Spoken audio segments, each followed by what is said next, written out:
The Adventure is Nigh plushies are here! Hey pals, wanna see my new knives? Look out, adventurers! It's the evil wizard, Mole Cutpurse! Not so naked and defenseless now, bitches! Take this! He's tough, but we can beat him with the power of friendship and violence. Each comes with their own weapon with action magnets in their weapon in hand for action holding power. Mull this over. Oh, Victor, my trusty henchman. I need help. Wait, I don't have a henchman. But you do have a shit perception score. Crikey.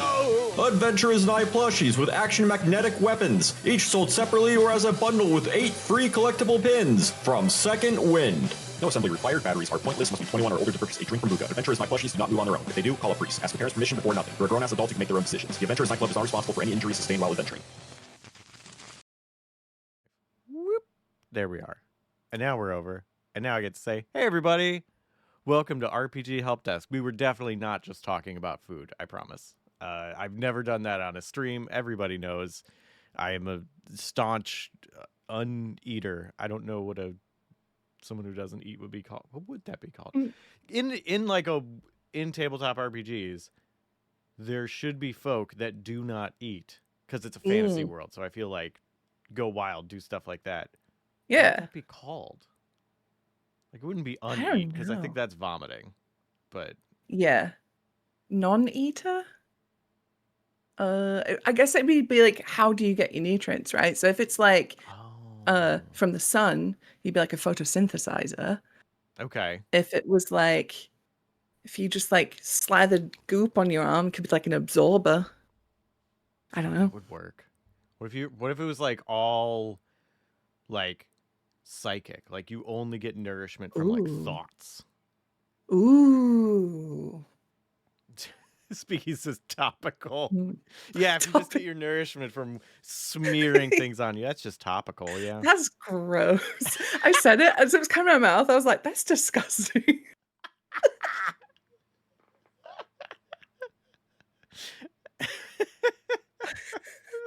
Ooh, Cognivore is really good, Discordian. Cognivore. Oh my gosh. Discordia has always got the freaking top tier comments.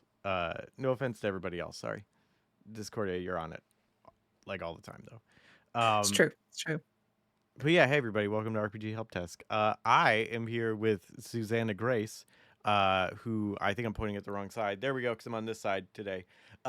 Who does cool stuff, who will now tell you about that.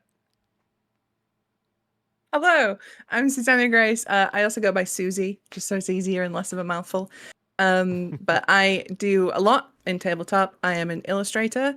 You may have seen my stuff in Call of Cthulhu, Star Trek Adventures, Dune, the Spy Game, Fallout. I've been everywhere. I've done bits all over this job. And I'm not illustrating. I do some art direction and media and marketing for Black Cats Gaming, who are a little London independent tabletop company. And I also do a little bit of writing. I do a little bit of graphic design. I do TTRPG actual play streams. So I'm everywhere. Oh my God. I'm like a bad smell. Get rid of me. I'm in the furniture. Just when you think you got rid of it, and then you're like, what? No, there it is again. That's it. I go dormant for a bit. Someone moves a cushion. Hello, I'm back. What actual plays have you done? Ooh, well, literally yesterday, I just wrapped up a multi-month Call of Cthulhu campaign that was on the Laugh Love Lindy channel called Tracks of Terror, and it was based... I didn't know you were on Laugh Love Lindy? I am. I love Lindy Tibbets. We've been friends for years. That's awesome. Okay, I'm gonna let you finish. I'm sorry. I met Lindy at a convention. She was running a game. Had no idea who she was. Been following her ever since. Delightful person. She is. Yeah. We are puzzle pieces because when we met in person at PAX U in 2019 for the first time, I'm very tall. She's very small. And her lower back, her shoulders fit perfectly into my lower back. So there's a picture of us stood back to back, and we're little puzzle pieces. How tall are you? I'm 6'2". Wow. All right. That scans. Yeah. I was like, And that's a huge height difference. No, that sounds completely accurate now, knowing, yes, she yeah. is pretty short. So I've been on Lindy's channel with her Victorian era Cthulhu campaign, where I basically won.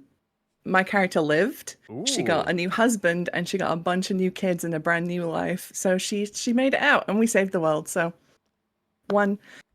On the Follow Black Cats channel, which is the Black Cats Gaming's Twitch channel. I'm in every campaign there.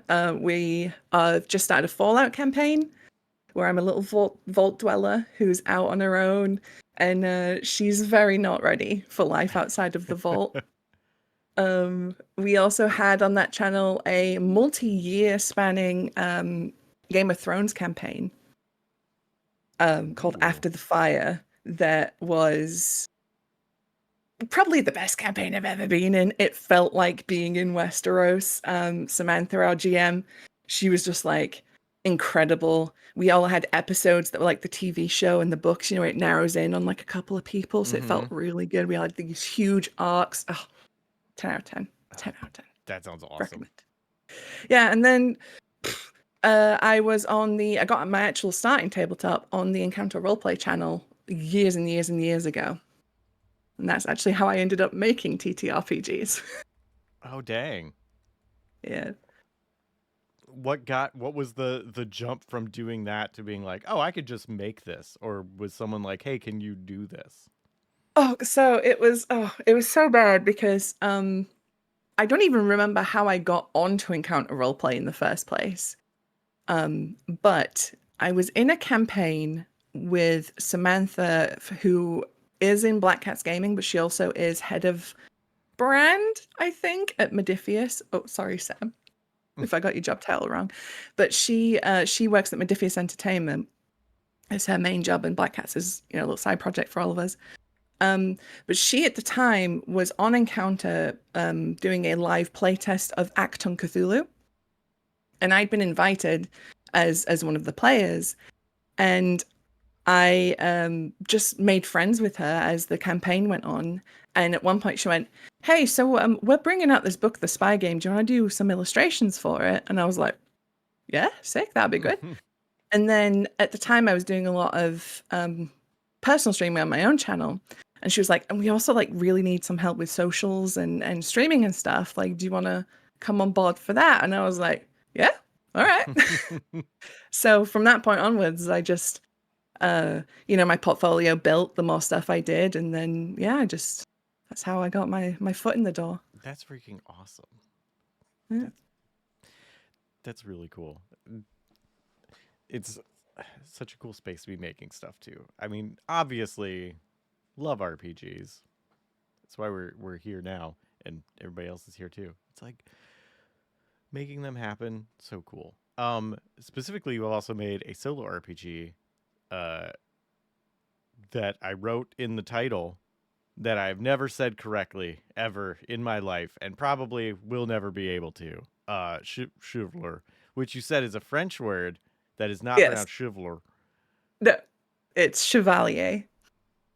So is it chevalier without the vowels, or is that just how it's spelled? I don't know French. Basically, I just spelled chevalier without the vowels. Okay, cool. So what is that? And then I'm going to ask more about solo RPGs because I've never actually played one, but they sound fascinating to me. Oh, okay. So chevalier, this is the sentence I usually use on socials because it's quick and snappy, but it's about how much it sucks to be a teenage mecha pilot. Right? Because, if you watch Gundam or you watch Evangelion or any of the other mecha mecha shows, you're like, oh, cool, big robot. But if you actually watch it with your eyes and you listen with the ears, you see, like 10 episodes in, Amuro Ray's having a breakdown because he's just killed 6 people. And Shinji is like, he physically can't use the controls of the Ava because he can't comprehend what's going on, or the fact that, if I don't fight this thing, everybody's going to die. So I made it because I was going through a huge Gundam binge with my husband. We were watching all the Gundam shows. And I had read The Wretched and Alone by Chris Bazette. And because I knew Chris from the Encounter days, I played with him a bunch of times. Played with them, sorry, a bunch of times. And they released The Wretched, and I was like, this game freaking whips. This is great. Because that game is basically, it's like Alien, where you're being hunted by something on a spacecraft that's like broken down, and you're trying to repair it, but you're also trying to survive this creature. And there's a 99.99% chance you're gonna die. There's like not much chance you're gonna make it out. And I was like, dang, this is kind of rough. And I was watching, I think, Iron-Blooded Orphans from Gundam, which immediately starts with 12-year-olds clearing out a minefield and like landmines. And I was like, oh, ooh. And then like a little like neurons were firing in my little brain. And I was like, I could use the rules from The Wretched and then like put a Gundam paint on it. And yeah. And it turned out pretty good in the end.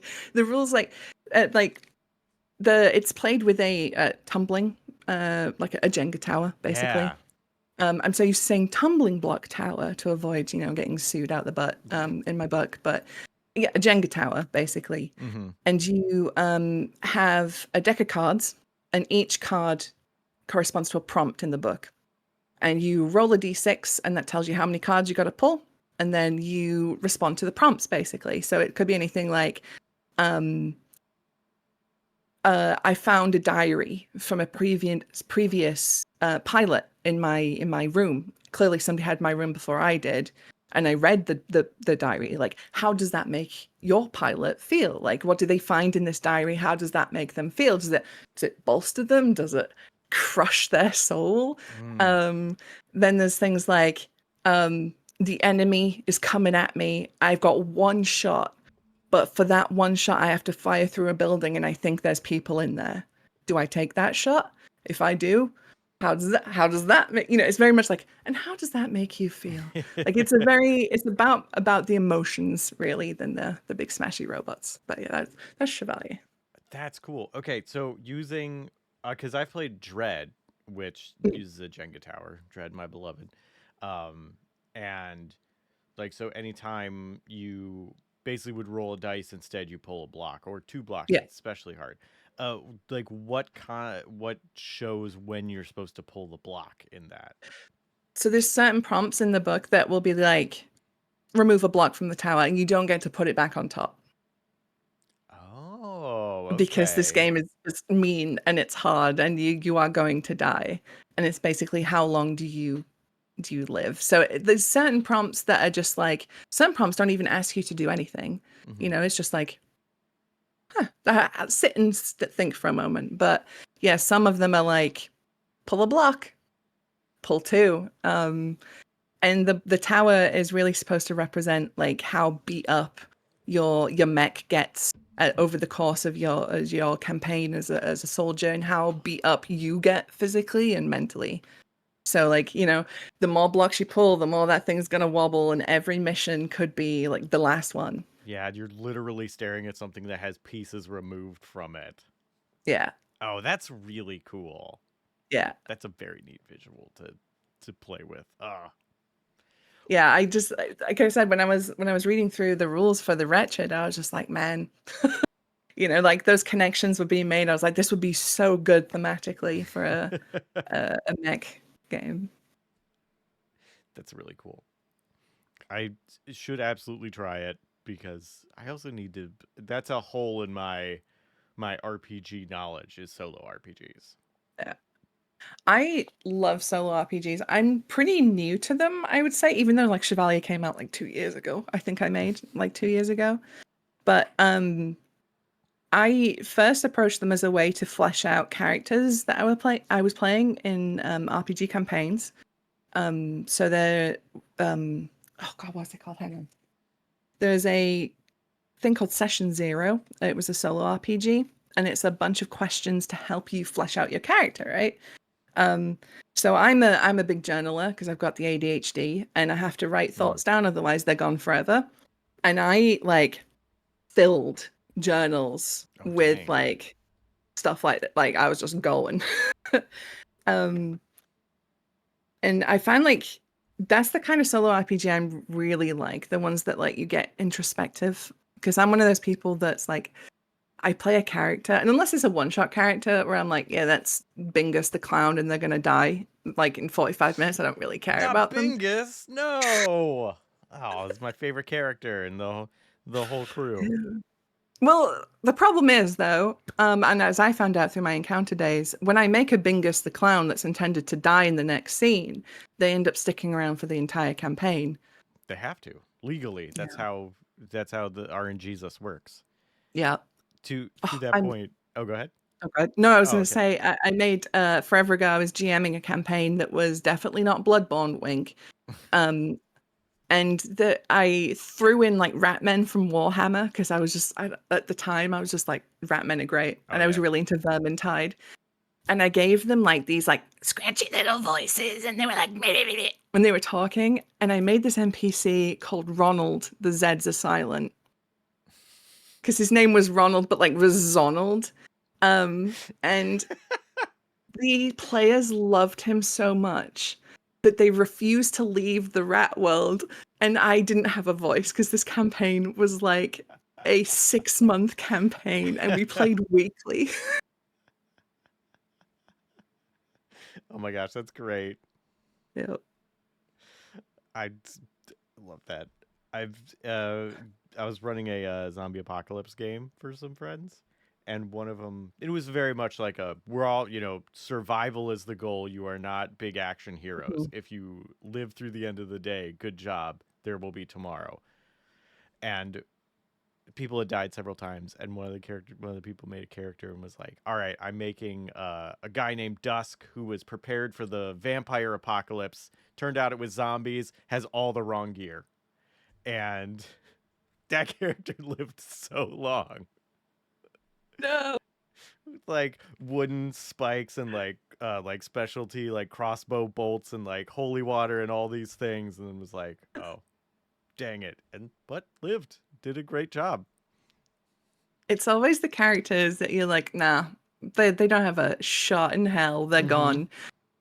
Actually, in the Call of Cthulhu campaign we just wrapped yesterday, my character was called Mina, and she was a sort of middle-aged widow from England who had just sold all her stuff when her husband died, moved to America, and was like, all right, great, we're gonna try a new life.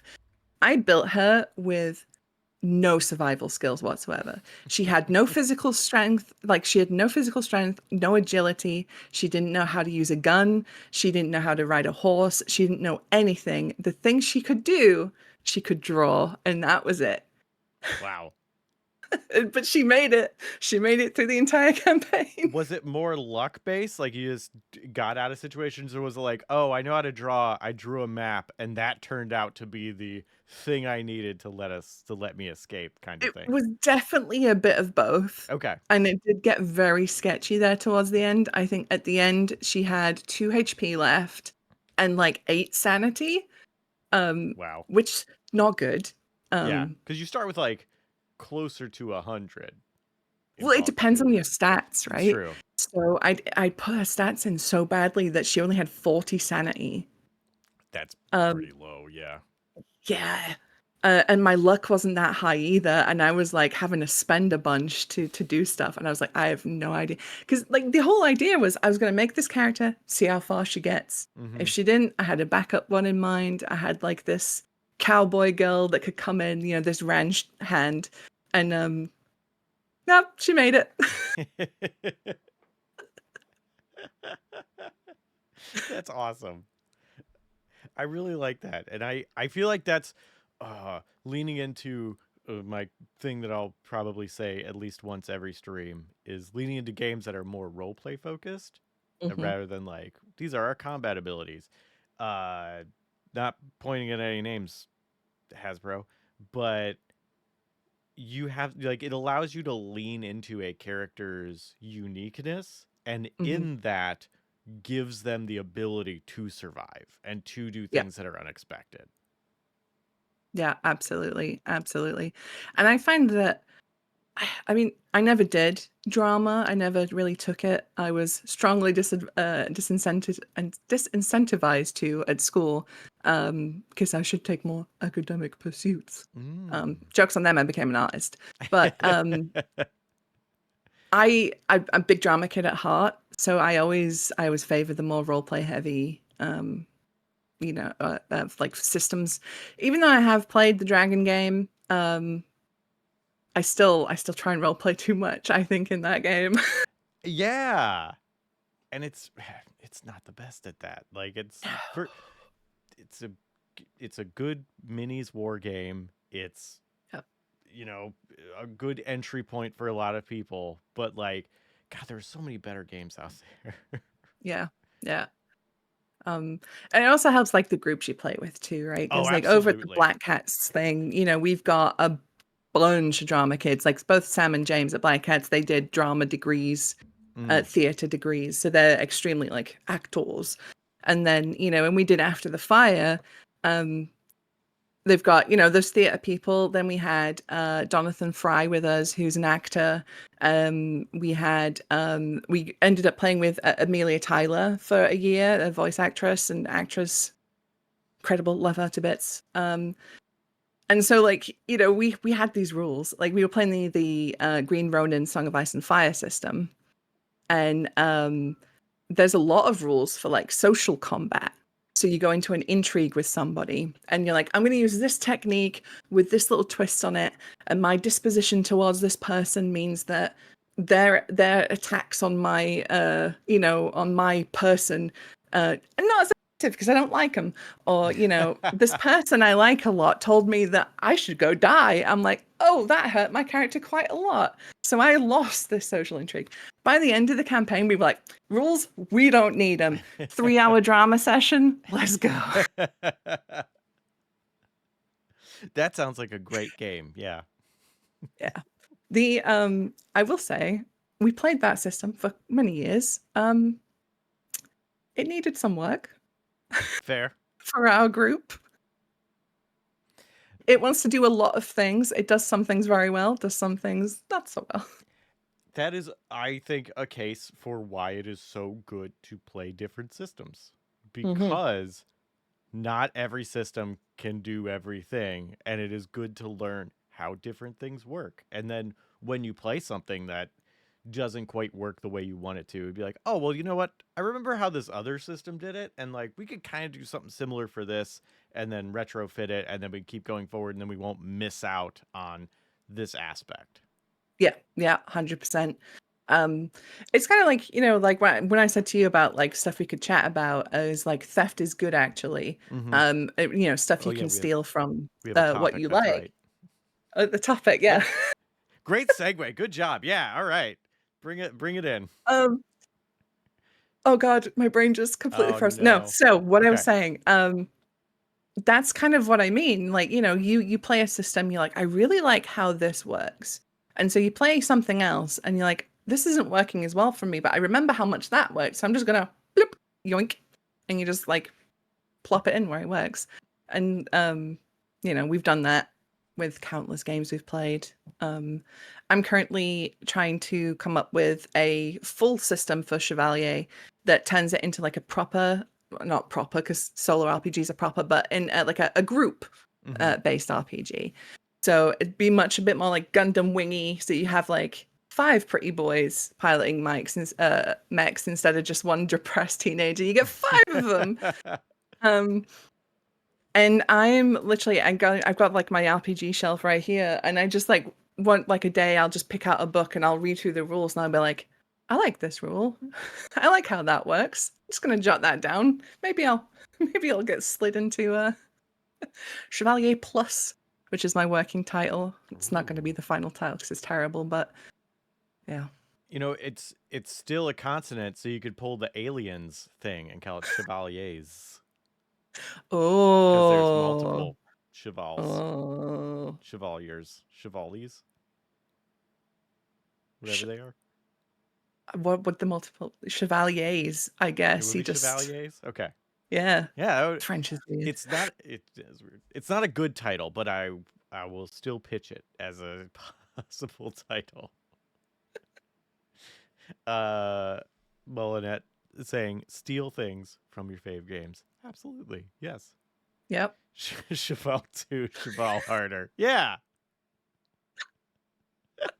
Actually, going back to what we were talking about before stream started, I had a friend come up with a title name, and it was like one of those extremely long anime names. Mm-hmm. And I don't remember most of it, but the end was like The Edge of Twilight or something, and I was like, oh, that's pretty over the top. That's pretty.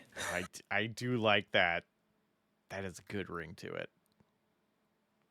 Yeah, if only Mobile Suit Gundam didn't belong to an IP already. 'Cause, like Mobile Suit Gundam: The Edge of Twilight. Oh, it was great. You just gotta change that first part to be an original thing to make you think of mechs, and then add Edge of Twilight. Mecha Robot Chevalier. Yeah, Edge of Twilight. Discourse says, my life as a teenage robot pilot is filled with angst, as expected. Yeah. Yeah. If I dear. ran a campaign in that game, that is probably what it would be called. So, Incredible. yeah, that would be the campaign name. Absolutely. Yeah. Because it's all my campaign names have something dumb because comedy's more fun for me. Driving a Hulk of bipedal metal, Edge of Twilight. Immobile exoskeleton robot. That's beautiful. Oh.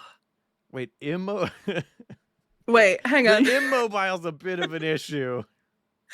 Because then they are just standing there. But it is a good counter to mobile. Yeah. I'll just get there with a thesaurus, and I'll be like, mobile. Okay, synonyms. Suit. Synonyms. Active exoskeleton robot. Edge of Twilight. There we go. So what are, on the subject of stealing and borrowing and it being good, what are specific things that you are looking at from other games that you were like, oh, I want to steal this in a good way? And what are some of those things that you were like, this is a good idea, but to make it work in this scenario or for how I want to use it, here's the twist I need to put on it? My big issue at the minute, as I'm thinking up my rules for this game, is I want to capture the feeling of Gundam, where it's like it's space magic, really. Like these robots, there is technically a science to it, but if you can explain to me what a Minovsky particle is and not sound like a raving lunatic, then I will buy you a drink. Because really, robot go, robot beam saber, robot shoot out of its head, like it because so I'm trying to capture the feeling of like I like Lancer is a great game, but it's a little too like Rivet County for me. It's a little too like in the weeds about the very specifics of the mech suits, like, oh, this particular gun can do this, and then it has this very specific category, and then that I kind of wanted to be a bit more loosey-goosey. Like, going back to Gundam Wing, I love the Heavy Arms Gundam, because it's just a Gundam with a million guns on it. But, like, in the show, the Heavy Arms shows up, it opens up its chest, it fires all its guns, and it goes, right, I'm out of ammo, bye. And, like, that sucks if you play it in the TTRPG, right? If your one thing is I shoot a lot, and then it's like, well, now you've got to spend 3 turns refueling. It's like, nah. Like you don't get the feeling of Amuro and Shaw like dancing around each other in their mechs with having their space husband fight with their magic swords. So in an endless waltz, if you will. In an endless waltz. So I haven't yet found something I can tweak to really capture that for me. That's my biggest hang up right now. But things I have found that I very much like is actually the RPG Good Society, which is not anywhere in the realm of big robots. Yeah, it sounds like a Jane Austen simulator. It is. Okay. It is very much like a Jane Austen simulator, but there's a thing in it where there's a phase of the game where you write letters, right? Because one of the most important things in any Austen or Bronte novel is, you've got your dramas, your balls, but it's the little catty letters they send each other and the little notes that are like, oh yes, well I found the blancmange to be quite interesting, and you're like, oh, she hates you. You know, I love that concept, and one of the things I want to preserve with the fuller system of Chevalier is the mental state of your pilot, the emotions, the relationships.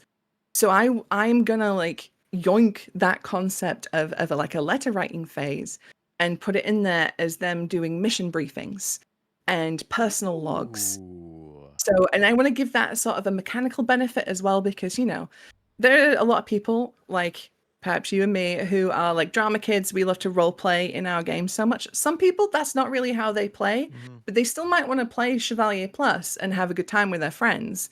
So I want to give them an incentive to like, so if you do a little bit of the role play, here you go, you can have, here's a mechanical benefit too. Yeah, kind of. Yeah, tied to something where it's like, oh, the only way to level up is through your mission briefings, because that's the only way to request new equipment is at the end of a briefing. So if you need more ammo or want to change your weaponry or something like that, like you have to attend these. Yeah. And like, you wouldn't even have to role play out if you didn't want to. You could just be like, oh yeah, my pilot submits the report, blah, blah, blah, blah, blah. It says this happened, that they feel like blank. And then, away you go. But, if you're of the dramatic sense, you could be like, dear diary, my name is blah, blah, blah. On this date, blah, blah, blah, blah, blah. Me and my Gundam, we crushed an entire village and it was horrible. Like you could do that. Another little mechanic I want to yoink is actually from a Black Cats game. We released it last year, but it came out in print this year, called Cursed Captains of Cthulhu. And in that game, for you to advance your ability to do something, so say, for example, you're a bosun and you want to get good at firing muskets, you have to do it. Like, you have to keep doing mechanics like that. So, like, I want to yoink that because I never was a fan of like D&D and whatever, where you could just be like, oh yeah, so now I can just like shoot a laser, right? Because I leveled up, so now but laser. I'm like, no, I want to see. You wanna have that. Like, it feels like it's earned if your little pilot is like, well, I'm not very good at high speed maneuvers, so I'll keep trying them, and then eventually, up you go. I love it when the thing that, like, if you want to upgrade something that's like mental based, you have to do mental tasks or that task specifically in order to get better at that. I think that is an underused mechanic in a lot of games. Yeah. So, yeah, that's my that's one of my big ones because like I said, nope, thought gone. That's the ADHD kicking in. But yeah. There are other things that have completely left my brain. My brain is just short-circuited trying to pull a thought out. But yeah, a lot of them merge together too. When you start reading a bunch in one day because you get that hyper focus going. Like, my notes app in my phone is an absolute disgrace. That's fair. Meredith C saying that a lot of systems require your character to come up with an in-game reason to learn the skill. Yeah, I feel like that's what I try to do, whether the game we're playing requires it or not. Is I'm like, how did you learn this? And like, it can be something role played. It can be something, if it's like, well, it's gonna be a little hand wavy, like that's fine. But like, I absolutely want to know why your character can shoot lasers out of their eyes now. I want them to be able to. I'm not going to be like, I don't want you to shoot laser eyes, so you got to explain why, or I'm going to take it away from you. It's like, I just want to know how you started shooting lasers out of your eyes. Like, that's important to me. Yeah. And like, I try to give a lot of consideration to folks who don't play games the way I do.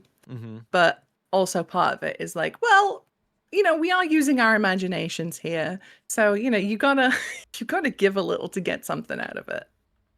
Yeah. Incarnadine mentioning on that. It's the old "sell me on your BS" trick. Yeah, that's my most used phrase as a DM is like, "Sell me." You want to do Yeah. that? All right, tell me how. Convince Yep. me why I should let you roll for that. Your Yeah. history check for this acrobatics thing you want to do. Sure, tell me why. Like, I'll listen most of the time. Yeah. Yeah, when I GM too, I'm like, well, if you think a different skill, like if you think you're going to use it, your character would be using a different skill to do this, tell me why. Like, sell me on it.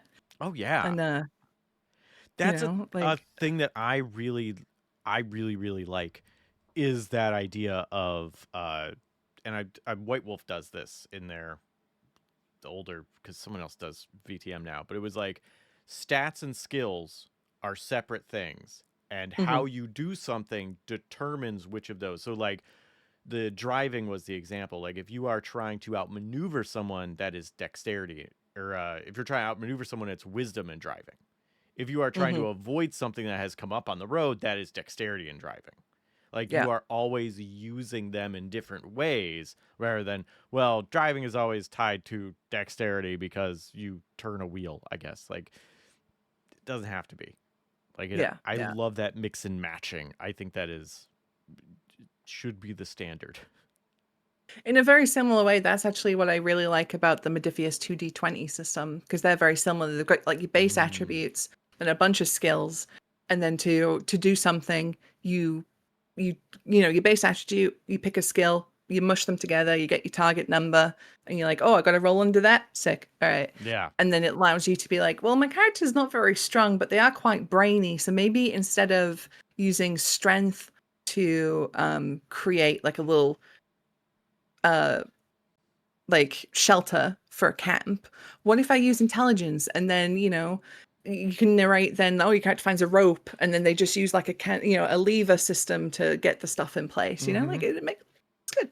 And then it doesn't like quash people into little boxes, because you end up with parties of people being like, well, this person's really strong, so I've got to take this skill, because then if I don't take this skill, we're not going to have it at all, and then we're boned. And I'm Right. like, No, just play the character you want to play and then figure out how to make stuff work.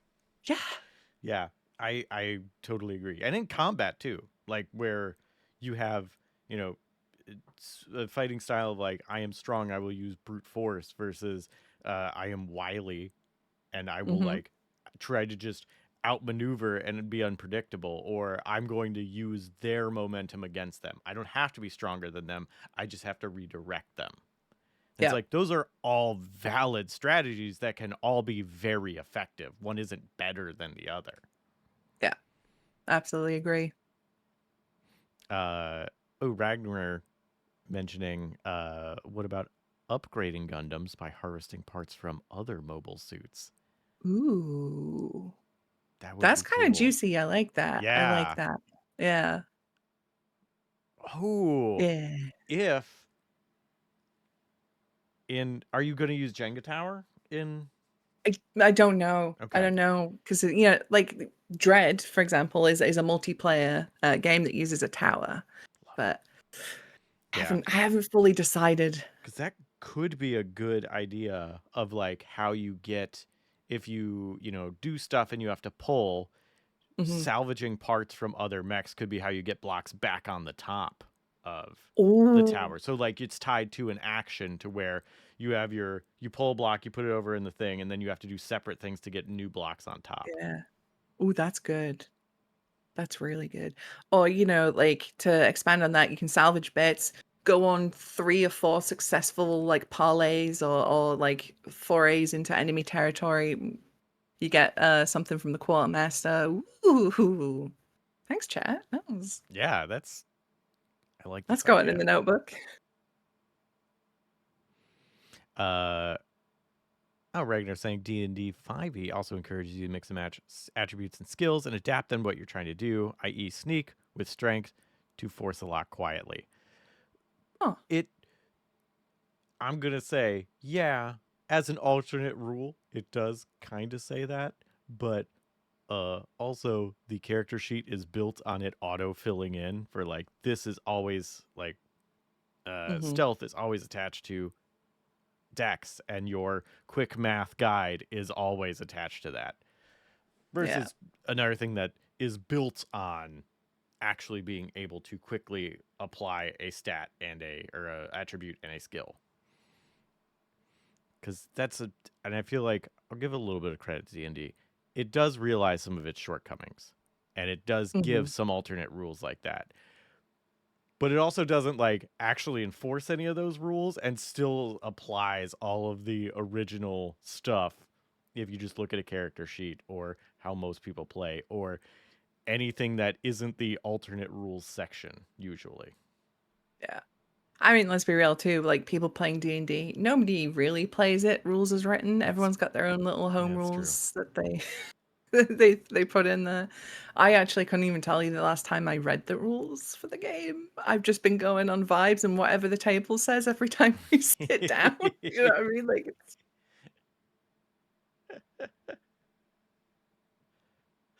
vibes, very important way. yeah.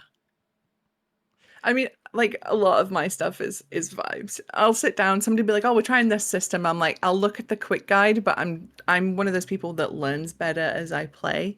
You know, like you could hand me the entire like manual and be like, "All right, read that," and I would be like, "Okay," and it's in one ear out the other. Like I'll grasp bits of it. I'm not, you know, I'm not completely illiterate, but I need to be doing it. Yeah, for it and to sink in. it is way easier to learn to because I also like there's oh boy, whole new topic for today, but it doesn't matter. That's the thing that bothers me so much about tabletop RPGs as a hobby and as a game overarch like board games as a thing. I feel like and video games especially have learned that tutorializing is absolutely critical to onboarding. I do think part of the reason why video games have taken off in the way that they do is because of tutorials. Well-made tutorials that you have to do to understand the game so you can play it. Some board games are getting better at that. I'm gesturing to board games that are not on camera. And like that's incredibly helpful.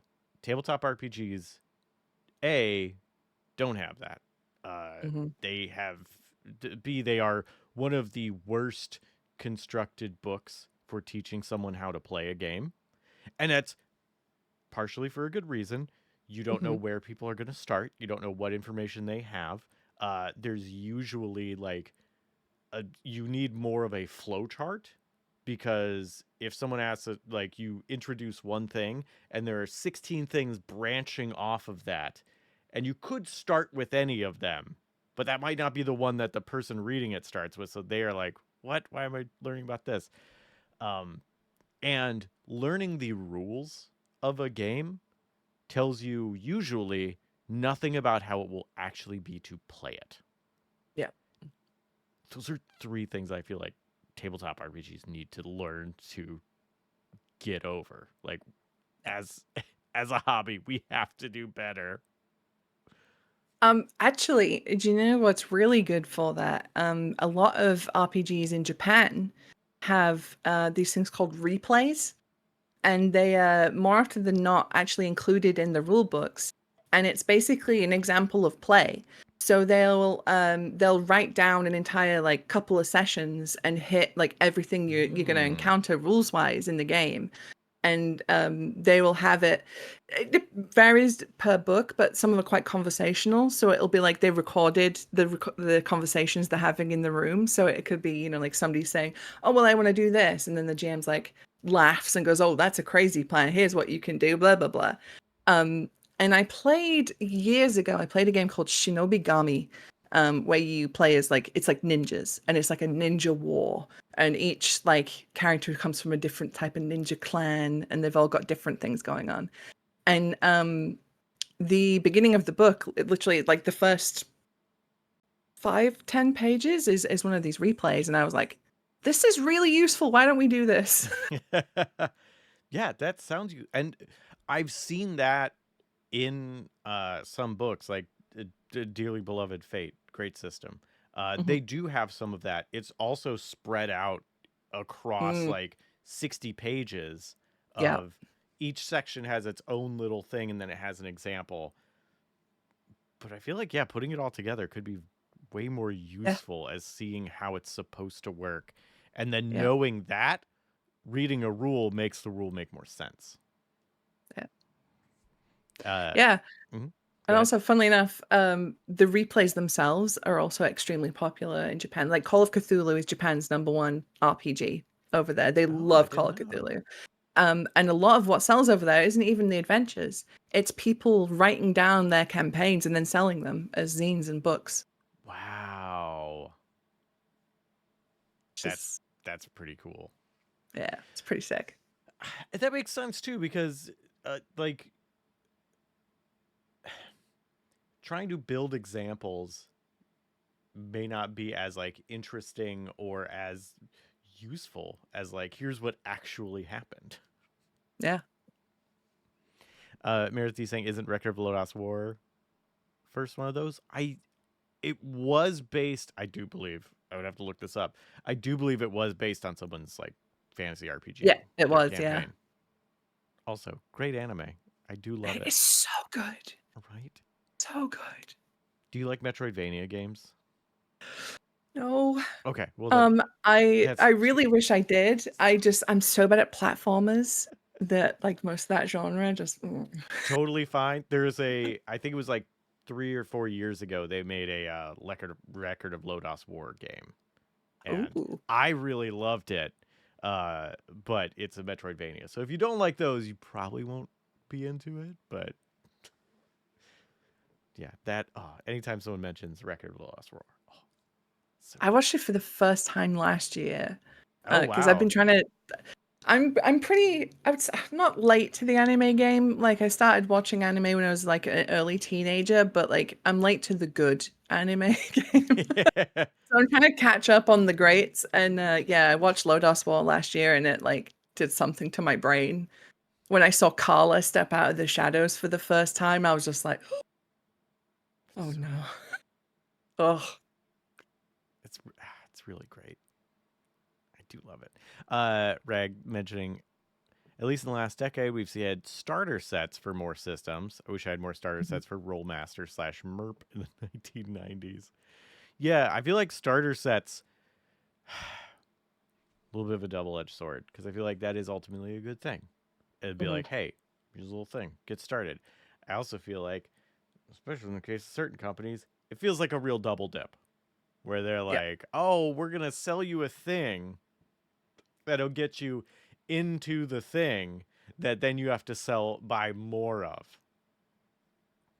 It's like, I know a physical thing costs money, and even a digital thing, like the amount of time it takes to make a starter set. I mean, we both make things. You know, you put out a 10-page zine, that's still work. Like that took time. You got to proof it. You got to make sure it's good. You got to make sure everything's in there. It's got to look nice. Like you want people to enjoy it. Like, so just being like all starter sets should be free is a pie in the sky thing that's not actually going to work out, as cool as that would be.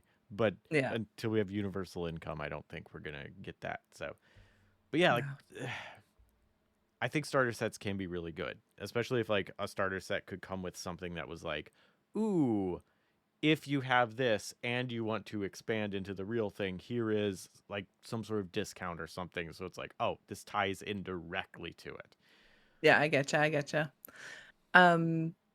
A lot of companies, especially like indie ones these days, are putting out quick starts, like usually 3D PDFs.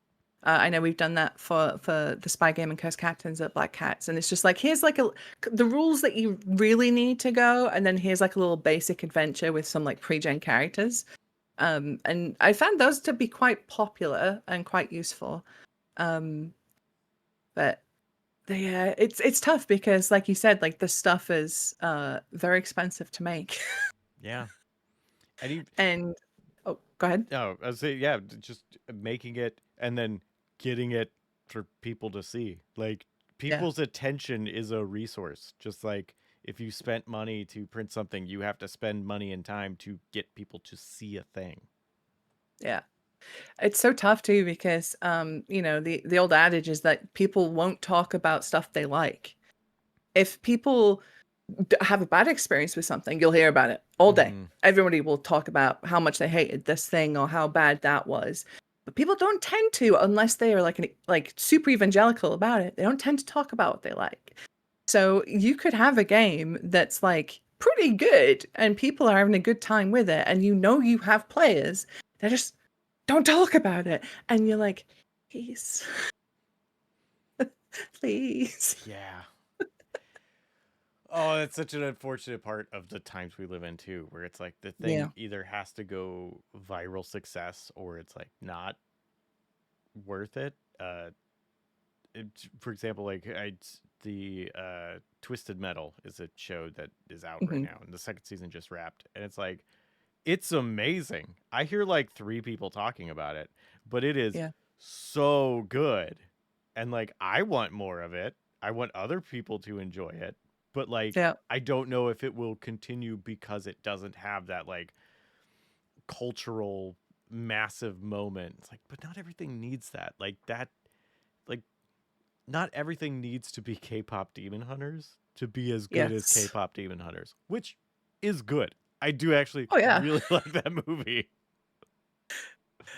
It's sad. You see a lot in animation too, like if this thing didn't immediately do gangbusters 3 episodes in, the studio's like, well, gone. And you're like, Mm-hmm. how how's everything supposed to be successful if it's just not given a chance? And it makes me sad. Yeah, it's tough. Rag Yeah. also bringing up if something like, and I'm too busy playing it, well, I've gotten better at promoting stuff. Yeah, like sometimes you get like you're enjoying it and like that you're spending your time with it. It doesn't mean that you need to evangelize for it. Be like, wait, I'm just like this. Yeah. Cool. That should be okay. It's really tough because like you gotta walk that tightrope between like, it's fine for you to just enjoy something and not talk about it, but then like, then the whole, well, nobody talked about it, so there's not Mm-hmm. going to be any more of it. So like, it's like, it's a very difficult tightrope to walk. And I know myself personally, um, I can yap on all day about stuff I like, but the back of my head's like, shut up. Nobody's interested. Be quiet. Right. We've been talking about this for a long time. Mm-hmm. Yeah, that's totally fair. I have to do the same thing where I'll like start talking about a thing and I'll like try to stop and just look at someone and be like, is this still interesting to you? Like Yeah. I can stop. Yeah. So so I have a friend who is the most normal man that has ever existed. Like he gets up 6 o'clock, goes to his job, goes to bed 10 p.m. He drinks tea, nothing, no alcohol, no anything. He's just default man. Mm-hmm. And he's great, love him to bits. He's very funny. But he asks me, he's like, "Oh, what anime are you watching?" And I'm like, "Okay, are you asking me to be nice?"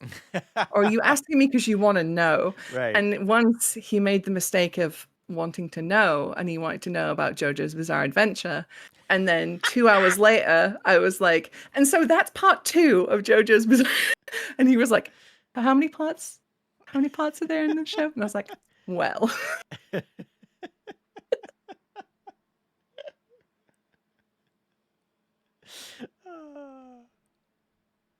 I mean, that's why I said to you in the DMs, I was like, don't worry about time. I can yap about anything. We're good.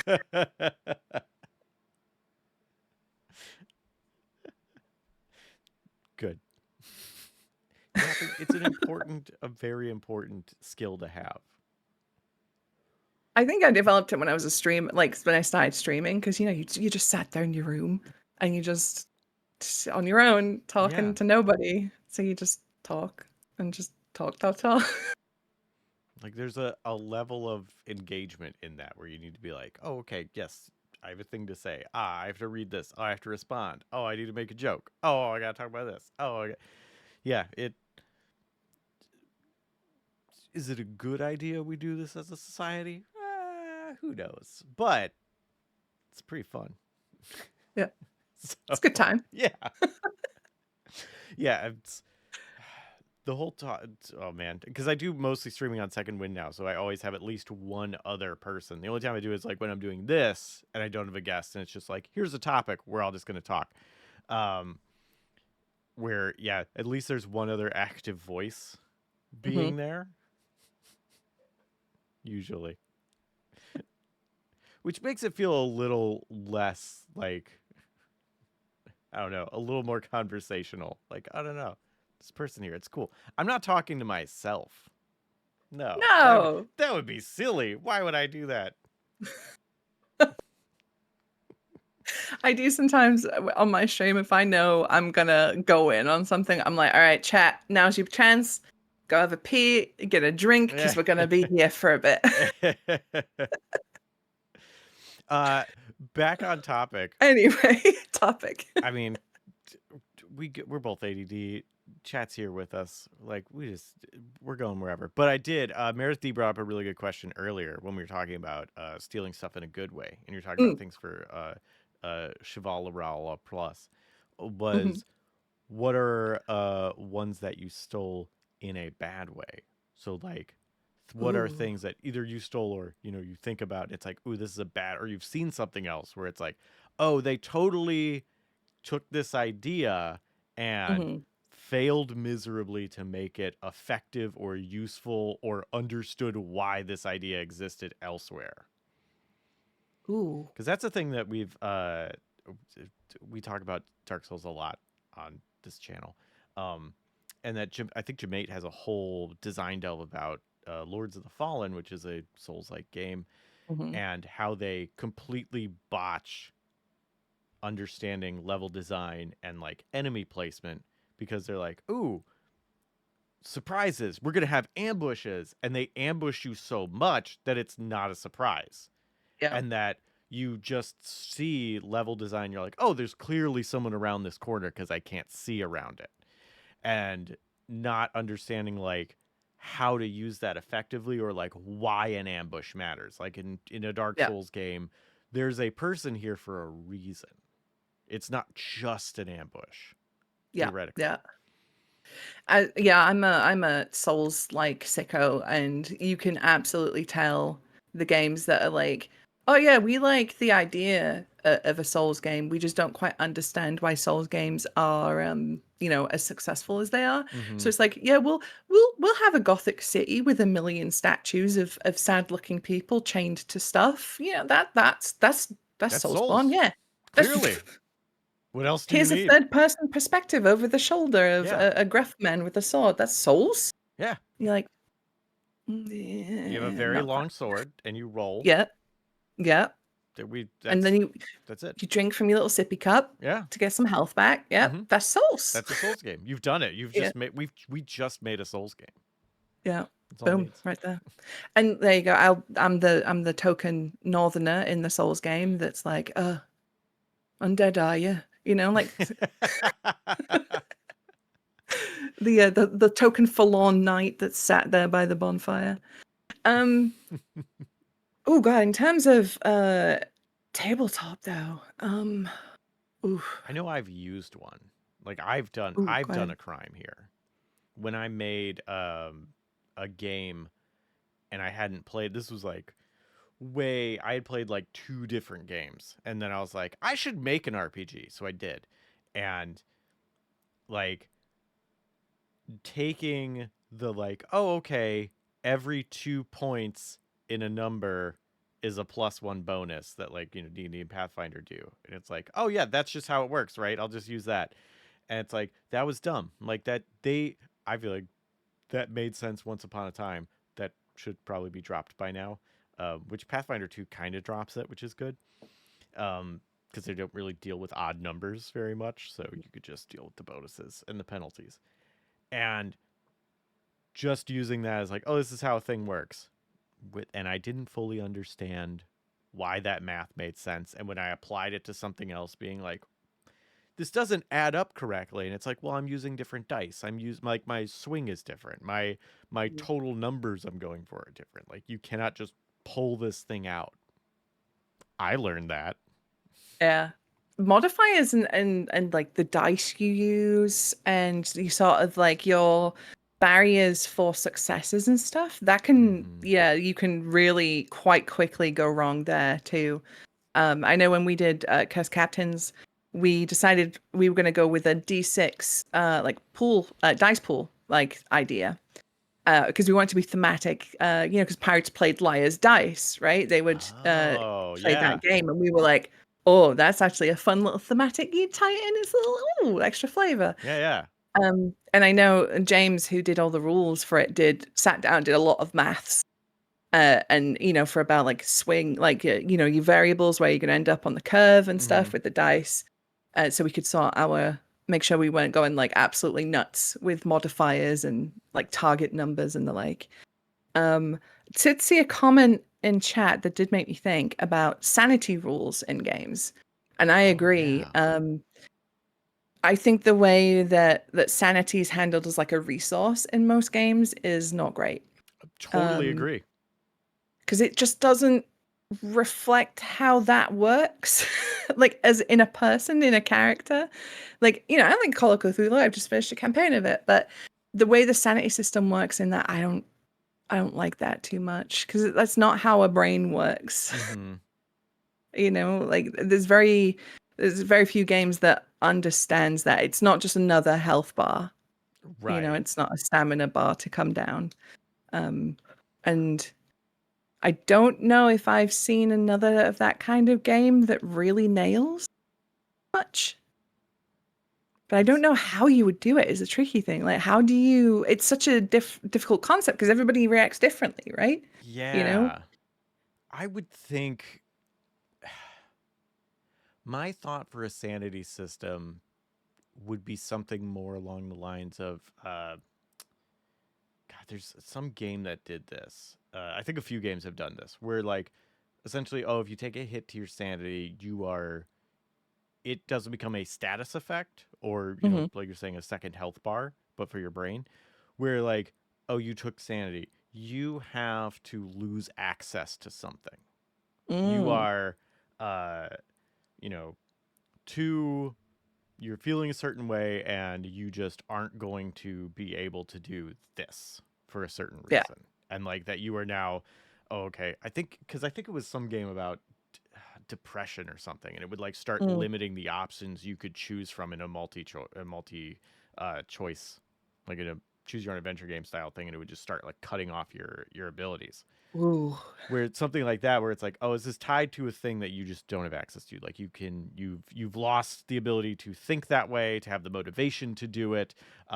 You've forgotten something core about it. You're scared of it. There is something about that like traumatizes you of like, I can't do that.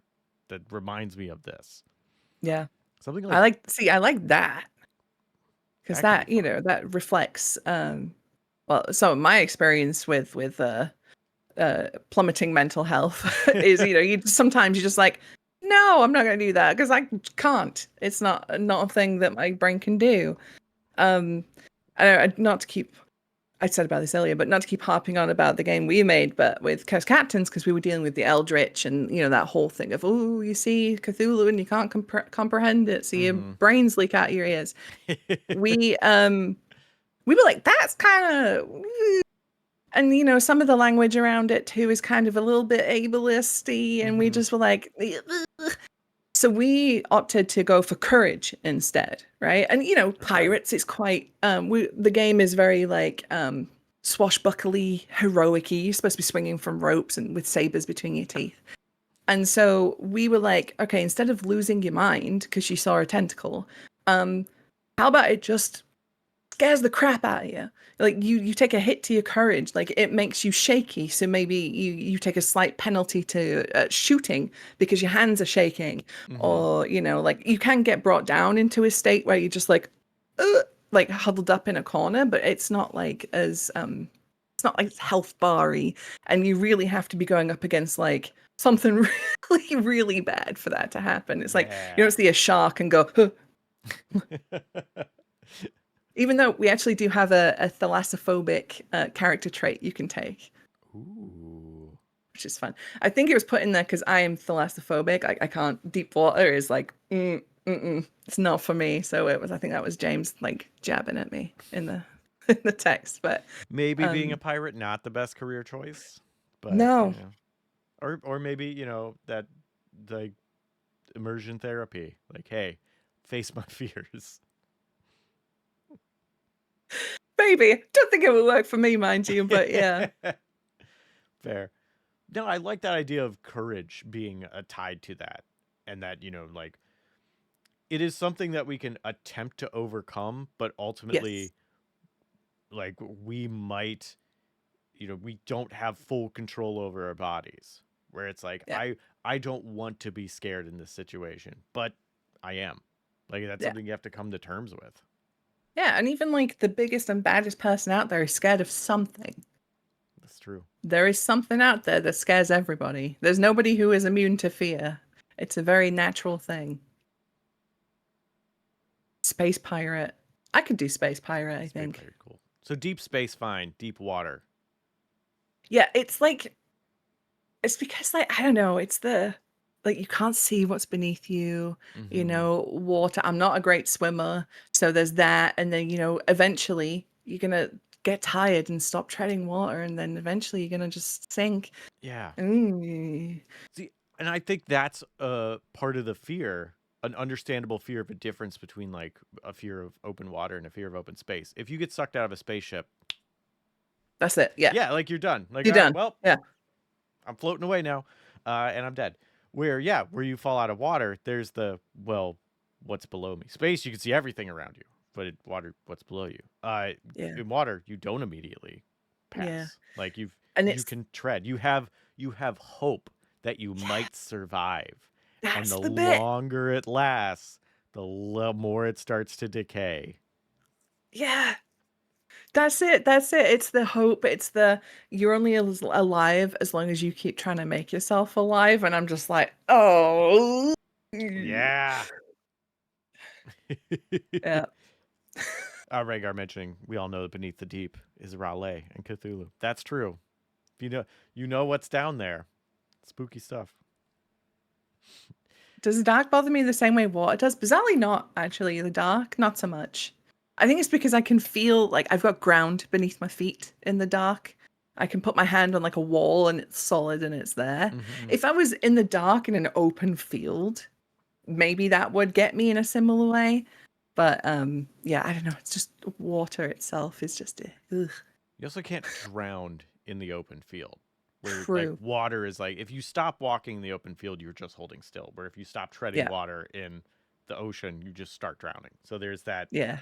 that need of you have to attempt to survive in a Yeah. different way.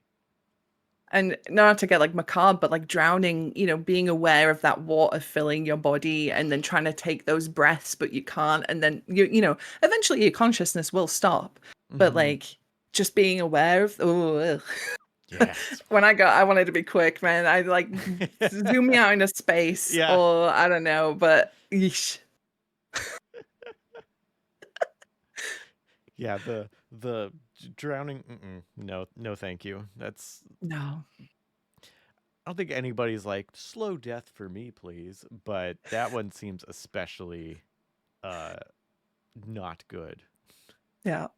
Oh my gosh, Incarnadine, thank you so much. Just gifting 1, 2, 3, 4, 5, 6, Dang. 7 on Twitch. Thank you so much, Incarnadine.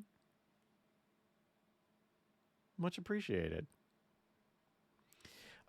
Is there another game that you've seen Sanity tabletop or video game that has worked? Because like the famous example, and I stand by it as a really good example, was oh gosh, that game Sanity's Requiem is in the Eternal Darkness, which was a GameCube exclusive survival horror game, Mm. and this would be really hard to do replicating in tabletop, because what it would do is it would start when you lost sanity, it would start messing with your interactions with the game itself, where like Ooh. Oh. you'd walk into a room and then your character would start like going through the floor, and then like eventually would be gone, and it would be like, oh no, I glitched out, and then it would snap back Oh. and you were at the room you just entered. Oh, that's so cool. Yeah, they did things where like a volume slider would show up on the screen and start lowering and start like muting the volume. It would change the channel and it would say like channel 3 and it would just be blue. Which both of those no longer how that UI looks or how it Yeah. operates, so it doesn't really work the same way. But yeah, there was like a crash to like a blue screen, um, like different thing. Like it was really fun ways of interacting, of making you question, like, wait, what just happened, or like, Yeah. did I sit on the remote? What happened? Or Lost in Vivo does this too, where you save your game and then it says deleting save, and it's just like, no, no, what? That's not what I pressed. Or like it has a Um, really good way of messing with you in yeah. the idea of you're losing it. I love that so much. Yeah, that would be so hard to do, I think, with tabletop.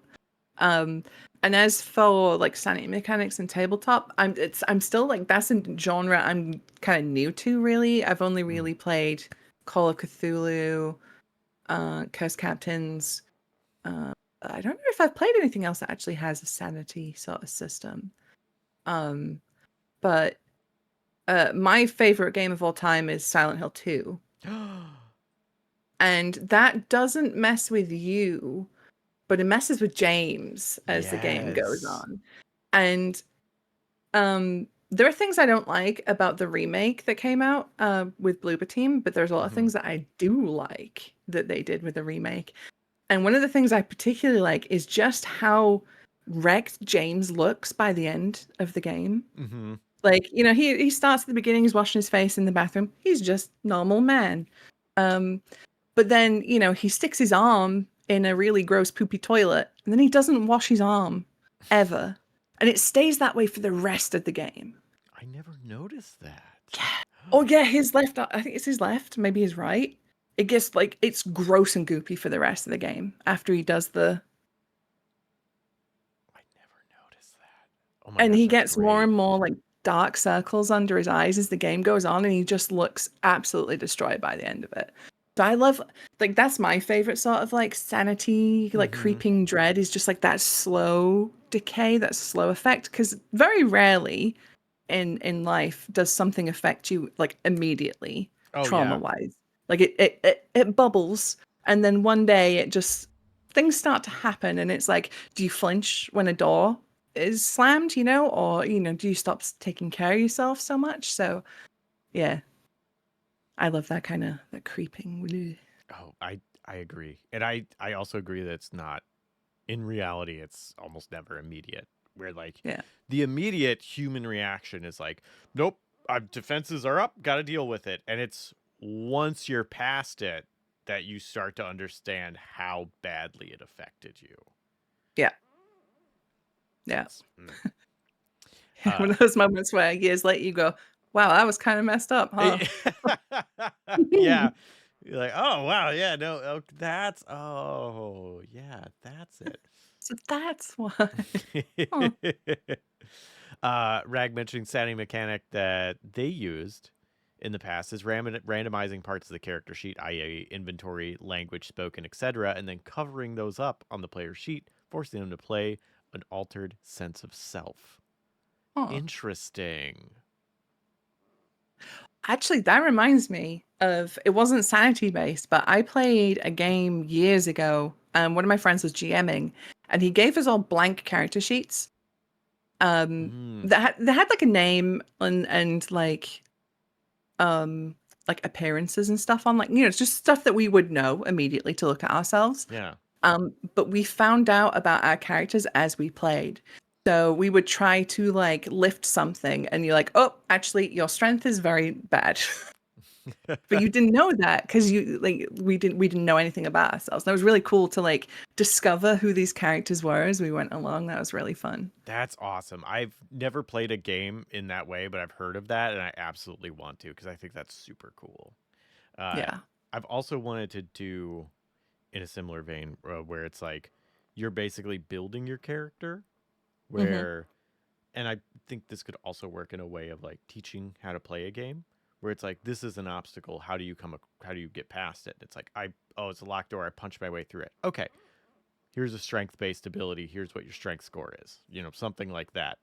Where it's like, okay, so now this is the thing. Like, you only get a certain number of tests for like a certain number of things, so then you've built your character. Yeah. Based That's on your cool. actual actions. Yeah. See, that goes back again to like what I said, like learning new skills. Got to try it. I love that, like the not physicality, but like learning by. It's like going back to learning by doing, right? Mhm. I'm a very like a physical learner, so yeah, that rocks. That rocks with me. Totally. You also mentioned Silent Hill 2, and I am an absolute Silent Hill fan. So Good. If we spend the rest of the stream just talking about Silent Hill, I'm sorry everybody who came here, but I'll be having a great time. Side note, a couple of streamers have got access to Silent Hill F and have started doing the first couple of hours. I think Silent Hill's back. I think we're back. I'm so excited. I did really love the remake. It was like, the first 4 Silent Hill games are phenomenal. I love them all. And they're great. I was so terrified of remake, and it was really good. Yep. And it does have changes, and some of them I'm like, I didn't like this one as much. But I think overall it was very positive. And like, I didn't like the stuff they added to the story that they added. Like, there's things with like, I think the janitor, with the notes about the janitor you find throughout the town. It's like, I didn't like that story. And like, there's a few things about patience that like doesn't really amount to anything. But the stuff they added to the established stories, like Eddie's story, is so much better in the remake than the original. Like, I like James and Laura more and I think their like back and forth makes more sense and works better in the remake. And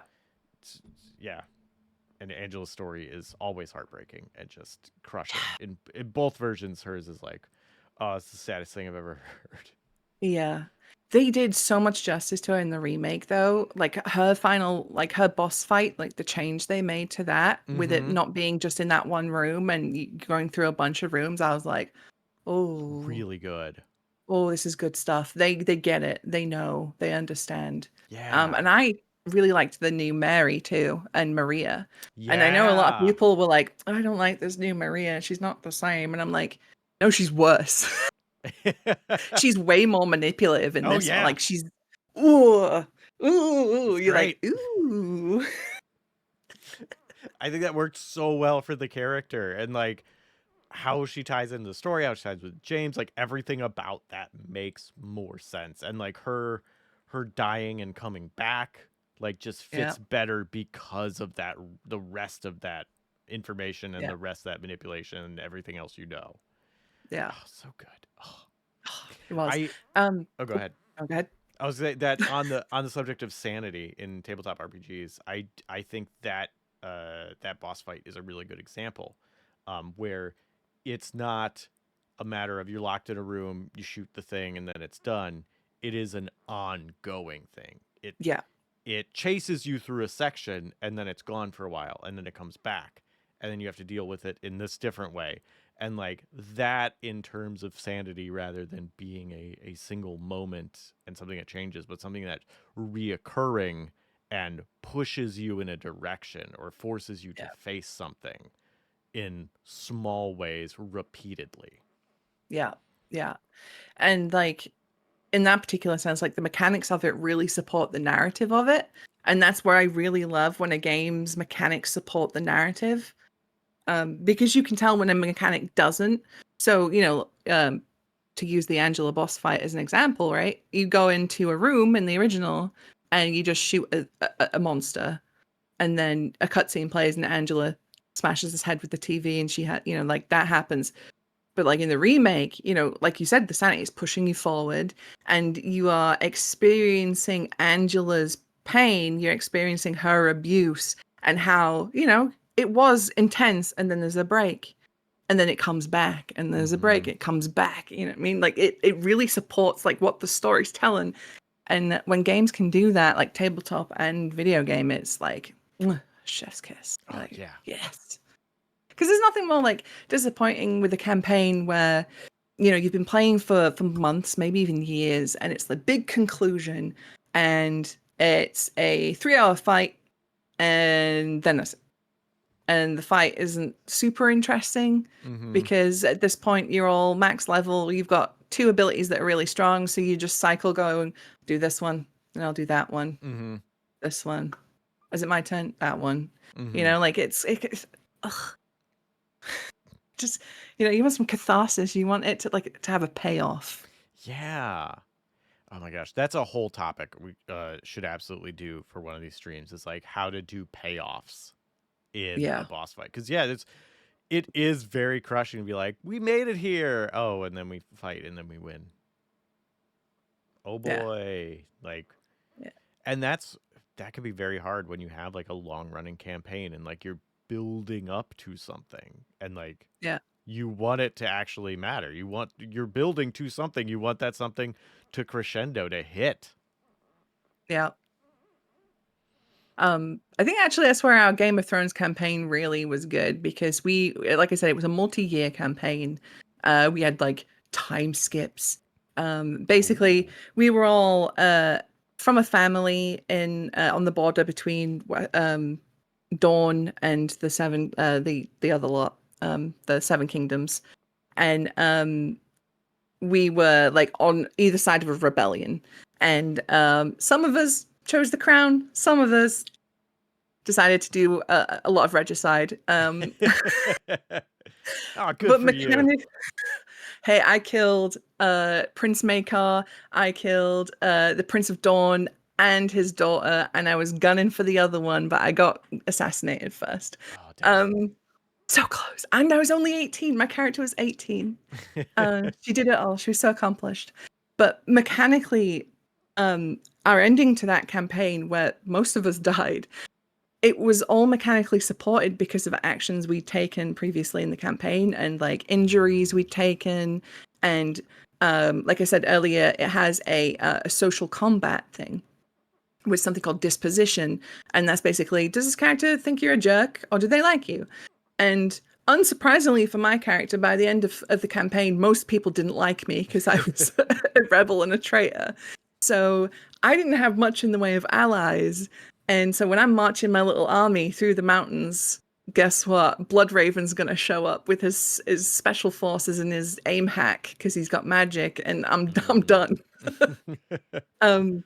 And you know, for the rest of us, we were all like traitors and stuff, and some of us had taken injuries, and there's like a mechanic for healing injuries, and they didn't, you know, they couldn't heal in time or didn't heal well enough, and their character was done. But it felt like the mechanics were supporting the narrative rather than, you know, despite the narrative and the like. So yeah, it's when it pays off, it's great. Yeah. Oh, God, that sounds really fun. Sounds like a really, really good end to a campaign, especially a Game of Thrones themed one. Because they're not that you can't have a happy ending in that world, but like you're not gonna have a happy ending in that world. Even if you do and you end up, you know, with your own house, then you have to deal with years of backstabbing and going to court, and then, hey, have you got an heir? Is that heir going to survive? Nope. Okay, get another one. Oh, what do you mean you can't have an heir? Who's the... oh, yeah. They're gonna grow up and be a little bastard, and then you're like, oh my gosh, I can't leave the kingdom to you. You're just gonna run it in the ground. You're dumb. Exactly. Exactly. And then, you know, that's just the nobles. Imagine playing a peasant in that world. Yeah. Oh my gosh. Bye, Incarnadine. Enjoy your meeting.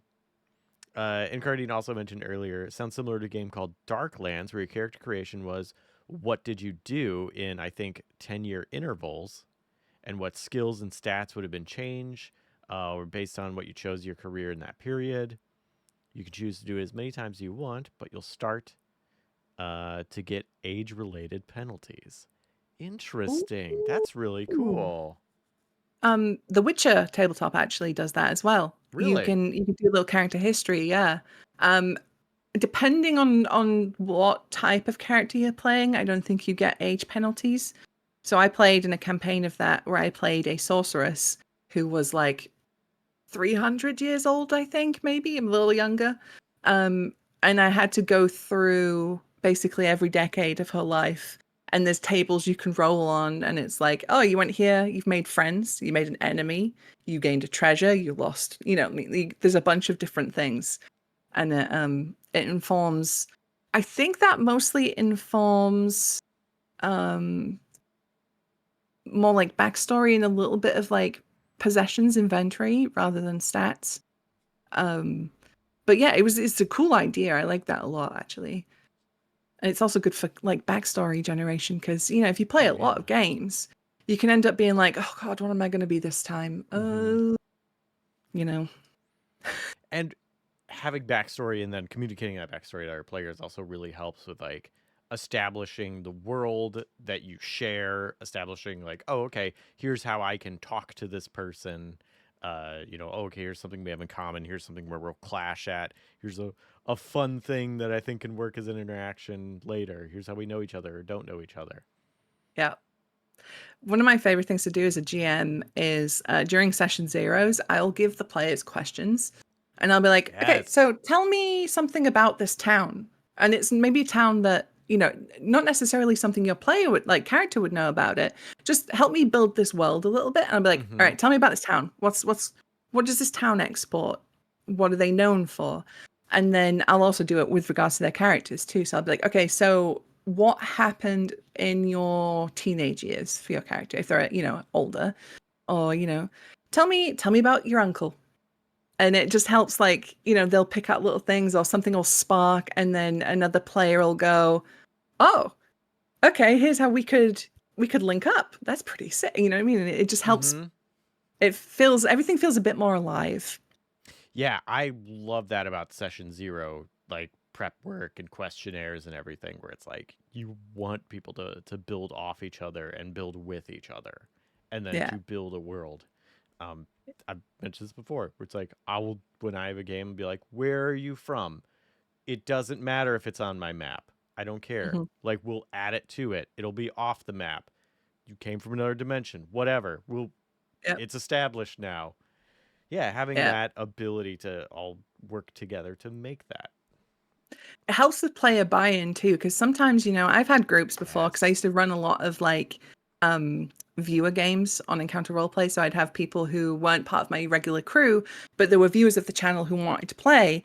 And sometimes, you would have varying levels of, I don't want to say like ability, but varying levels of experience with role playing. And so like a newer player might not, have that instinct and how to get as invested in their character. So I'm like, okay, so tell me something that will get you invested and make you actually care about your like character. Because there's nothing worse than somebody who wants to be Strider and they're like, my character sits in the corner and he just observes. And you're like, but what are you observing for?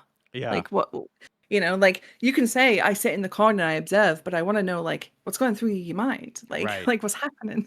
There's a purpose to your action, and I need to know what that purpose is.